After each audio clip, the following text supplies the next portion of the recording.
Bonjour Vinciane, Bonjour Karima. est-ce que vous pouvez vous présenter et nous présenter le thème de votre intervention? Je suis Vinciane Mouronval-Chareil.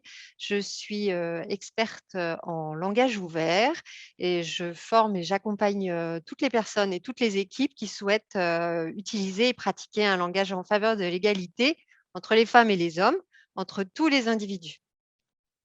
Nous vous écoutons, Vinciane. Merci Karima. Alors, je vais vous partager mon écran.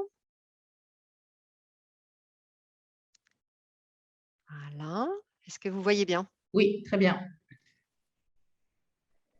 Donc, cette intervention est une introduction au langage ouvert, ou qu'on peut entendre appeler parfois le langage inclusif, ou bien le langage épicène, ou bien le langage non discriminant, encore la rédaction non sexiste. Il y a beaucoup de terminologies qui rassemblent cette démarche, qui pour moi, que j'ai rassemblé dans un concept que j'ai nommé le langage ouvert, et je vous expliquerai après pourquoi. L'intérêt de cette intervention, c'est de vous présenter comment est le langage aujourd'hui et comment il peut être plus favorable à l'égalité entre les femmes, les hommes et tous les individus. D'abord, il faut savoir que le langage est au masculin aujourd'hui, hein, dans notre formation scolaire, dans notre formation sociale. On apprend ce langage au masculin dit générique. Le masculin l'emporte sur le féminin et on finit par croire que ça n'a pas d'impact. Or, ce n'est pas le cas. Ce masculin qui l'emporte a été le fruit d'une volonté d'exclure de la part de quelques personnes, il y a plusieurs siècles, au XVIIe siècle plus exactement, qui se sont rassemblés pour pouvoir constituer, entre autres missions, celle de déféminiser le langage. Donc en fait, le langage jusqu'au XVIIe siècle était plus féminin, en tout cas les mots féminins étaient plus présents dans le langage. Et petit à petit, ce groupe de personnes qui a constitué ce qu'on appelle aujourd'hui l'Académie française a volontairement éliminé certains mots des dictionnaires qu'elle éditait et des usages, en tout cas de la société qui consultait le dictionnaire de l'Académie française. Et donc, c'est le fruit d'une histoire. Ça n'a pas toujours été comme ça. Et le langage au masculin, ce n'est pas quelque chose qui est normal depuis toujours. On a toujours fait comme ça. C'est quelque chose qui a été modifié. Ça n'était pas le cas avant et ça peut de nouveau être modifié aujourd'hui. Et c'est ça le plus important à retenir, c'est qu'aujourd'hui, le langage, on peut intervenir pour qu'il soit plus favorable à l'égalité entre tous les individus. Donc voilà, c'est une volonté d'exclure initiale, c'est le fruit d'une histoire et c'est un état qui peut être modifié. Donc nous collectifs, nous de manière individuelle, nous de manière ensemble société, nous pouvons adopter un langage plus favorable à l'égalité entre tous les individus. C'est ça vraiment la base même de cette démarche en faveur de l'égalité. Le langage au masculin dit générique, qu'est-ce que c'est? Ben, c'est l'Académie des sciences de l'homme, par exemple, ou c'est les droits de l'homme. Ce sont des expressions qui ont été inscrites dans notre histoire et qu'on peut aujourd'hui réinterroger, mais c'est surtout en fait une croyance ou une affirmation au XVIIe siècle, comme quoi le masculin étant plus noble que le féminin, le masculin l'emporte sur le féminin. Et ce qu'aujourd'hui on appelle le masculin dit générique fait croire qu'en disant les hommes, on parle de toutes les personnes. Or, concrètement, ce n'est pas le cas. Preuve est faite de recherches encore assez récentes. Enfin, récemment, il y a eu de nouvelles recherches qui ont prouvé que quand on parle tout au masculin, eh bien non, les personnes qui ne sont pas du genre masculin ne se reconnaissent pas de la même manière que les personnes du genre masculin. Donc, en fait, c'est bien un discours qui est hiérarchisant puisqu'il est construit sur la valeur que le masculin est plus noble que le féminin. Donc, il y a quand même une hiérarchie posée entre des genres humains qui seraient supérieurs et d'autres inférieurs. Et puis, c'est un discours qui est excluant puisque c'est bien au départ l'intention des personnes et c'est aujourd'hui ce qui se passe concrètement en psycholinguistique. On se rend compte que ça exclut certaines personnes du discours. Donc, en fin de compte, ce langage au masculin dit générique ou dit neutre est un langage discriminant et qui participe à une représentation inégalitaire des personnes, qui participe à exclure les femmes et toutes les personnes non binaires, qui participe aux stéréotypes de genre et à toutes les inégalités qu'on peut décrire dans le guide Parlons de l'égalité. Il y a beaucoup d'informations qui vous sont données. Eh bien, le langage est un des vecteurs de discrimination et de construction des inégalités. Donc ça, c'est vraiment important. Et puis, ben, ces inégalités que génère le langage, elles se répercutent dans toutes les sphères qui sont celles de l'individu, et donc du collectif, les sphères publiques, donc dans notre rue, dans la société, dans tout ça, dans la partie professionnelle, dans l'évolution des carrières, vous l'avez vu dans toutes les parties du guide et dans toutes les vidéos, et puis dans la partie privée, puisqu'on sait que l'évolution d'une carrière d'une femme ben, a d'autres freins et d'autres obstacles que l'évolution de carrière d'un homme pour l'arrivée des enfants, etc. Donc le langage, il a aussi un impact qui favorise toutes ces inégalités dans toutes ces sphères-là et pas seulement dans les parties où on peut se parler entre soi ou dans les discours officiels des structures. Ça a vraiment, notre langage, il a un impact sur toute notre vie. Et ces impacts, c'est quoi? Eh bien, c'est dans l'espace public, c'est les représentations genrées, c'est les termes qu'on va utiliser pour nommer les femmes qui sont sensibles, vulnérables, délicates, qui vont être plus empathiques. Donc, c'est l'attribution d'adjectifs qui vont être associés à un genre ou une représentation de femmes, alors qu'on va dire que les hommes sont forts, qu'ils sont costauds, qu'ils ne pleurent jamais. Tout ça sont des phrases qu'on emploie, qu'on peut entendre et qui participent à la représentation. Donc le langage est aussi un vecteur d'inégalité en ce sens et c'est à nous de faire en sorte de rééquilibrer notre langage pour aller vers plus d'égalité.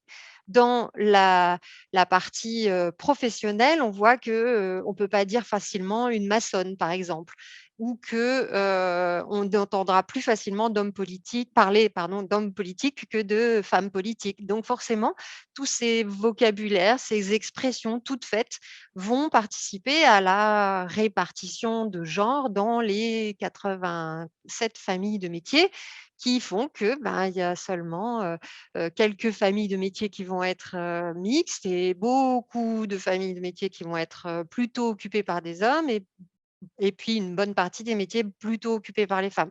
Les femmes ont très peu d'espace dans les répartitions des métiers et ça aussi, ça passe aussi par le langage. C'est difficile de se projeter en tant que développeuse informatique quand on n'entend parler que de développeurs informatiques et quand on a une représentation mentale de la personne qui développe est un homme. Donc, voilà, ce sont des questions d'orientation qui génèrent de la mixité dans les métiers.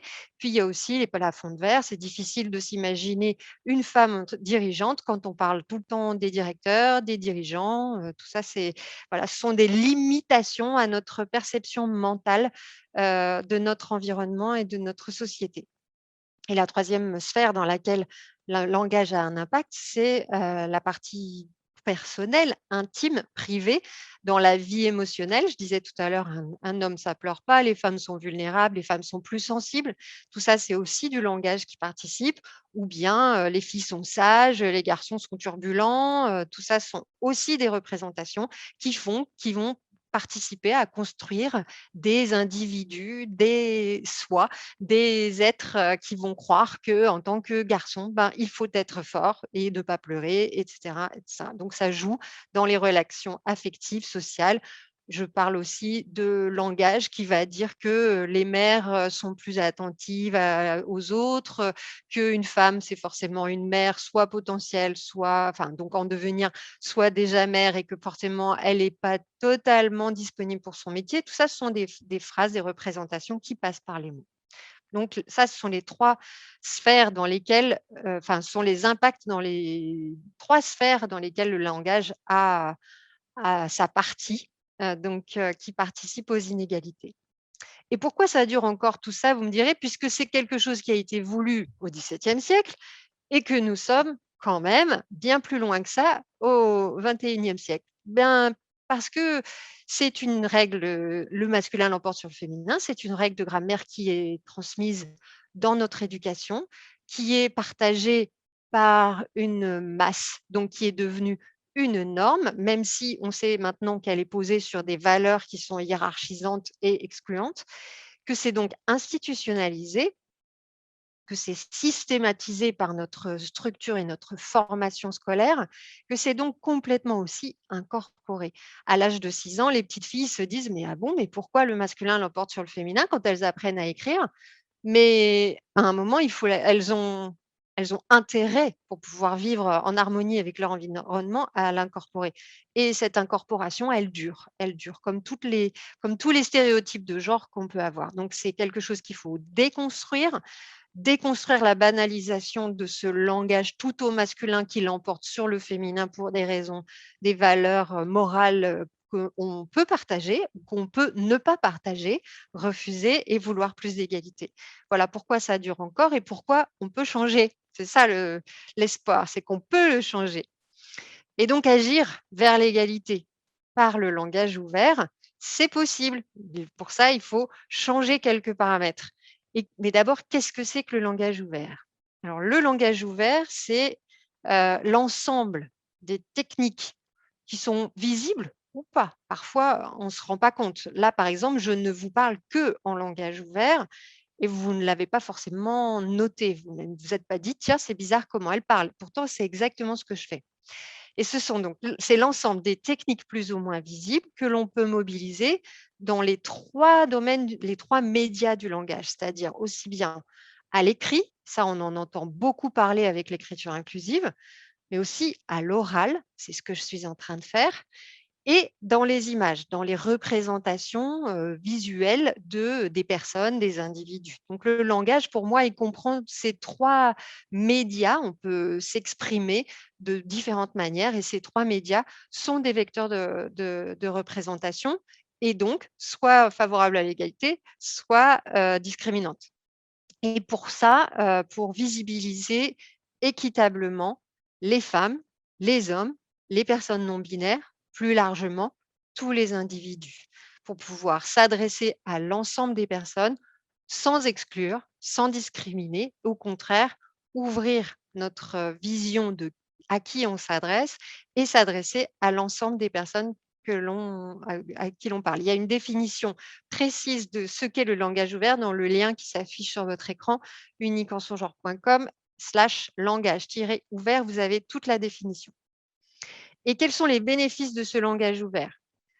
Encore une fois, au-delà de l'écriture inclusive, le langage ouvert va dans les représentations, donc dans les publicités qu'on peut voir dans notre rue, dans les messages qu'on peut recevoir dans tous les espaces, dans les médias, dans les discours, dans tous les espaces.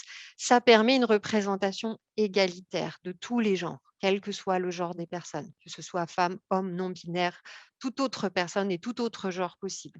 Donc ça, c'est important et c'est aussi la possibilité, en montrant du vocabulaire féminin spécifiquement, de montrer des rôles modèles de femmes et en dégenrant complètement le langage, de pouvoir montrer des rôles modèles de personnes trans, de personnes non binaires, voilà, de tout type de personnes. Et donc ça, c'est dans la sphère publique. Dans la sphère professionnelle, le langage ouvert a le bénéfice d'augmenter la mixité. C'est-à-dire que quand vous publiez une offre d'emploi ou une offre de recrutement et que vous utilisez un langage ouvert, vous allez forcément recevoir beaucoup plus de réponses de personnes qui ne se sentent pas forcément visées quand vous parlez tout au masculin. Vous allez donc attirer des talents différents, vous allez pouvoir inclure des personnalités, des typologies de personnes différentes et donc aussi, en répondant à ce besoin des personnes, puisqu'on est sur une forte tendance sociétale aujourd'hui, retenir les talents que vous aurez recrutés, formés, accompagnés et pouvoir conserver toutes ces personnes dans vos équipes et travailler en harmonie en interne, pour éviter le sexisme ordinaire et cetera. Et puis dans la sphère privée, eh bien, le langage ouvert a aussi une place puisqu'il permet à chaque personne de s'empouvoirer On parle d'empowerment en ce moment. J'aime le français, j'aime pouvoir parler en français et donc je parle d'empouvoirment et de pouvoir prendre sa place, dire le monde tel qu'on le perçoit, de pouvoir parler de soi-même et de toutes les personnes de manière ouverte en s'exprimant en langage ouvert. Donc ça, c'est vraiment les bénéfices dans toutes les sphères. Et les bénéfices du langage ouvert pour une organisation ou même à titre personnel, eh bien, c'est d'avoir une action concrète en faveur de l'égalité, puisque le langage, en fait, on peut le mobiliser ici et maintenant, là où on est. C'est-à-dire que moi, je m'exprime là maintenant, je peux m'exprimer de la manière que je choisis de faire, et c'est quelque chose que je peux mobiliser à n'importe quel moment. Et ça, je peux le faire en moi-même, toute seule, ou bien avec d'autres personnes en collectif. Je peux aligner, de fait, ma volonté d'égalité avec ma pratique langagière au quotidien, je vous dis, en solo ou en équipe. Et puis respecter les personnes que je reçois, j'accueille, je suis, que je conseille, que voilà, toutes les personnes avec qui je suis en interaction de façon à les accueillir telles qu'elles sont dans leur genre. Ça, c'est vraiment les bénéfices. Pour moi, le langage ouvert, c'est beaucoup plus qu'une grammaire, avec quelques trucs pour écrire, en écriture inclusive. C'est une posture mentale, c'est une posture en faveur de l'égalité et c'est donc une posture éthique qui devient une posture responsable pour pouvoir, aller vers plus d'égalité, donc agir et me responsabiliser ou responsabiliser l'équipe pour aller vers cette égalité. Une posture pardon, égalitariste qui, de fait, constate une inégalité de fond entre, les groupes d'hommes et le groupe des femmes et de pouvoir, pousser peut-être un peu en faveur des femmes parce que cette inégalité, elle est là. Et puis une posture ouverte, c'est-à-dire qui accueille tout type de genre et qui s'ouvre à toute perspective de genre, donc forcément inclusive dans les groupes déjà constitués, inclure les personnes non représentées, que ce soit un groupe d'hommes dans lequel on veut inclure des femmes ou un groupe de femmes dans lequel on veut inclure des hommes ou toute personne trans ou non binaire.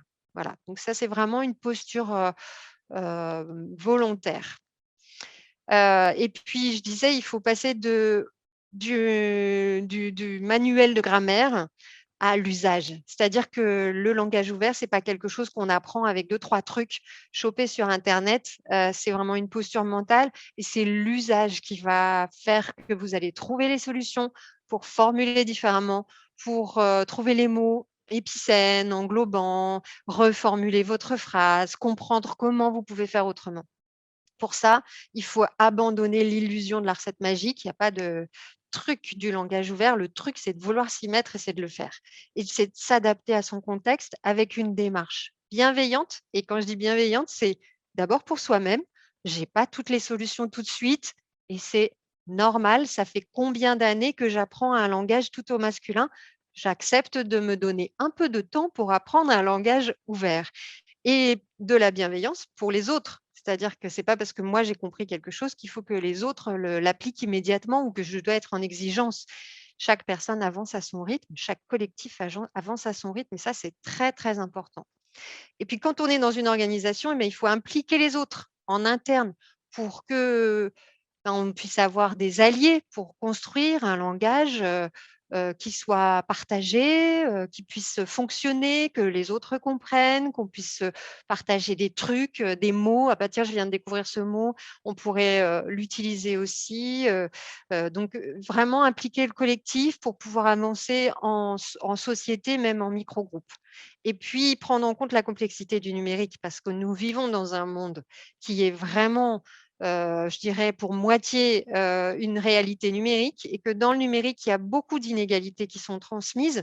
D'abord parce que le numérique est aujourd'hui un monde qui est construit essentiellement par des groupes d'hommes qui donc forcément ont des biais de perception et qui donc forcément vont construire des solutions qui sont forcément peu adaptées à un groupe de femmes ou à d'autres personnes.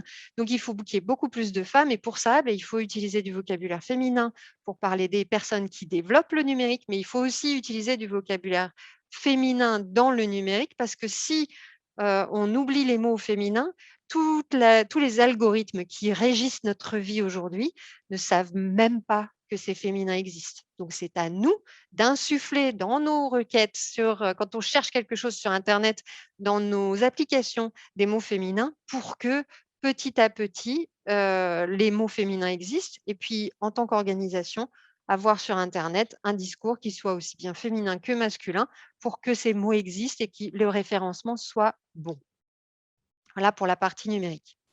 En gros, je vais résumer. Il faut se former en solo ou en équipe et ça nécessite un peu de théorie, mais beaucoup de pratique. Ça nécessite de construire une culture commune, pas avancer solo, ou en tout cas, si on veut avancer solo, c'est pour soi-même.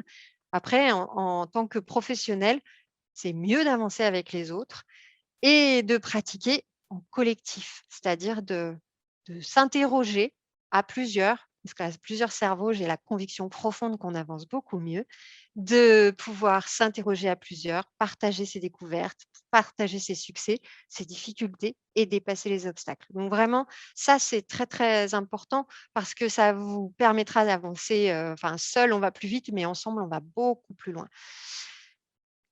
Notre agence unique en son genre accompagne les entreprises, les organisations, les associations, les collectivités publiques dans cette démarche avec de la formation, du conseil et des conférences pour former au langage ouvert de manière générale, quelle que soit la situation, de faire des conférences de sensibilisation ou d'initiation et des accompagnements pour, par exemple, rédiger une charte, parce que ça ne se fait pas comme ça non plus. Ça nécessite un travail collectif et de poser des choses et de travailler par étapes. Voilà. Si vous voulez suivre le travail de notre agence, vous pouvez nous retrouver sur LinkedIn, Twitter, Facebook, Instagram, tous les réseaux que vous voulez, et ou vous abonner à notre lettre mensuelle qui s'appelle Les Nouvelles du genre, et vous retrouvez ça sur notre site Internet. Voilà. Et si vous voulez nous contacter, eh bien, c'est coordonnées. Voilà, Karima, j'ai terminé. Est-ce que vous avez des questions? Oui, merci Vinciane pour cette présentation, c'était clair. J'avais une question, je me demandais pourquoi le langage ouvert plutôt que l'écriture inclusive, par exemple. Alors, c'est une question très intéressante. C'est vrai qu'aujourd'hui, on entend beaucoup parler d'écriture inclusive. Pour moi, l'écriture inclusive a deux limites. Dans deux mots, il y a deux limites. Il y a l'écriture, parce qu'en fait, je vous le disais, pour moi, le langage, c'est aussi bien oral que écrit, que dans les images, qui ne comprennent pas les mots. Donc, pour moi, je suis passée de l'écriture au langage en incluant, en prenant en compte toute la partie écriture inclusive. Voilà. L'écriture inclusive, c'est beaucoup plus qu'un point médian, hein, il faut bien se le rappeler. C'est quels mots on utilise, mais tout ça, c'est à l'écrit. Et moi, je voudrais aussi travailler sur la partie verbale, la partie orale. C'est ce que je fais, c'est comme ça que j'accompagne les personnes. Et puis, dans écriture inclusive, il y a un deuxième mot, c'est inclusive. Or, l'inclusion, c'est une démarche qui est nécessaire quand on a déjà un groupe constitué et qu'on veut rééquilibrer la représentation des différents genres dans ce groupe. Donc ça, c'est de l'inclusion. On a déjà un club fermé et on veut rajouter un peu de tous les critères qui ne sont pas déjà dans le groupe de base. Or, dans le langage, ça sous-entendrait que le masculin serait le langage de base, dans lequel on voudrait rajouter un peu de féminin, un peu de neutre, un peu de sel, un peu de poivre. C'est pas du tout ça. Le féminin était présent dans le langage jusqu'au XVIIe siècle, au même titre que le masculin. Et aujourd'hui, ce qu'on veut, c'est rééquilibrer, c'est reféminiser pour rééquilibrer le langage. Donc, on n'est pas dans de l'inclusion, mais plutôt dans de la réouverture de quelque chose qui a été fermé un jour et on réouvre sa perception du monde et ce n'est pas toujours nécessaire de genrer. Voilà pourquoi je parle de langage ouvert plutôt que d'écriture inclusive. Merci beaucoup, Vinciane. Mais merci à vous, Karima.